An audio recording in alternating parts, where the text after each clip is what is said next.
Hello guys, ಒಂದು small challenge ಇದೆ. ಇದ್ರಲ್ಲಿ ಯಾರು ವಿನ್ ಆಗ್ತಾರೆ ನೋಡ್ಬೇಕು. ಏನಿಲ್ಲ, ಸ್ವಲ್ಪ ತರಬೇಕು. ಈ 12 ನಂಬರ್ಲಿ ಒಂದು ನಂಬರ್ನ ಸೆಲೆಕ್ಷನ್ ಮಾಡಬೇಕು. ಈ ನಂಬರ್ ನೀವು ಇಬ್ಬರಲ್ಲಿ ಯಾರಾದ್ರೂ ಒಬ್ಬರು ಒಂದು ನಂಬರ್ನ ಸೆಲೆಕ್ಷನ್ ಮಾಡಿಬೇಕು. ಮಾಡ್ಬೇಕು ಇವಾಗ. ನಾನೇ ಮಾಡ್ಕೊಡ್ತೀನಿ. ಈ ಫೇವ್ರೇಟ್ ನಂಬರ್ ನೀನು ಹೇಳ್ಕೊಬೇಡ. 12. ನೆಕ್ಸ್ಟ್ ಬೈ ನಾವು ಸ್ಪಿನ್ ಮಾಡ್ತೀವಿ. ಆ ಸ್ಪಿನ್ ಅಲ್ಲಿ 12 ಬಂದ್ರೆ ಈ ಖಾರ ಹಾಕಿರೋ ಇದು ಚಿಪ್ಸ್ ಅನ್ನ ಇವ್ರು ತಿನ್ಬೇಕು. ನೀವು ಚಾಲೆಂಜ್ಗೆ ರೆಡಿನಾ? ಚಾಲೆಂಜ್ಗೆ ರೆಡಿನಾ? ಬೇರೆ ಸ್ಪಿನ್ ಬಂದ್ರೆ ಸ್ಪಿನ್ ಮಾಡಿದಾಗ 12 ಬಂದ್ರೆ ಇವರು ಈ ಚಿಪ್ಸ್ ಅನ್ನ ತಿನ್ಬೇಕು. ಮಿಕ್ಕಿದ ನಂಬರ್ ಬಂದ್ರೆ ನಾನಿಬ್ರು ಚಿಪ್ಸ್ ತಿನ್ಬೋದು. ಇದು ಬಂದ್ರೆ ಇವ್ರು ಸೋತಂಗೆ.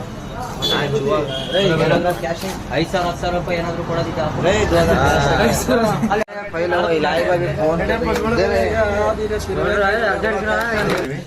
ಸ್ಪಿನ್ ಆನ್ ಮಾಡಿದ್ರೆ ಯಾವ ನಂಬರ್ ಬರ್ತಿದೆ ಆ ನಂಬರ್ ಚಿಪ್ಸ್ ಇವ್ರು ತಿನ್ಬೋದು. 12 ನಂಬರ್ ಬಂದ್ರೆ ಯಾರು 12 ನಂಬರ್ ಬರ್ತಾರೆ ಆ ಚಿಪ್ಸ್ ಇವ್ರು ತಿನ್ಬೋದು. ಓಕೆ, ಬುಲೆಟ್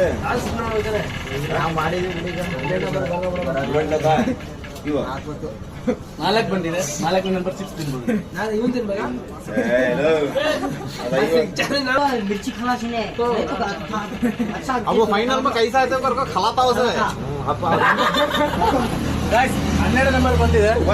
ಇವರು 12 ನಂಬರ್ ಚಿಪ್ಸ್ ತಿನ್ಲೇಬೇಕು. ತಿನ್ಬೇಕು. ಉತ್ತರ ಕನ್ನಡ ಸೈಡ್ ಹೋದ್ರೆ ಇದಕ್ಕಿಂತ ಜಾಸ್ತಿ ತಿಂದೀವಿ. ಅದಕ್ಕೆ ತಿನ್ಬೋದು. ಇದು ಸೇರ್ಸ್ ತಿನ್ಕೋಬೋದಾ? ಇದು ಸೇರ್ಸ್ ತಿನ್ಬೋದು. ಎಕ್ಸ್ಟ್ರಾ ಒಂದು ಅಷ್ಟೇ. ಏನು ಮೆಣಸಿಗೆ ಲೆಕ್ಕಾಚಾರ. ನಾಟಕ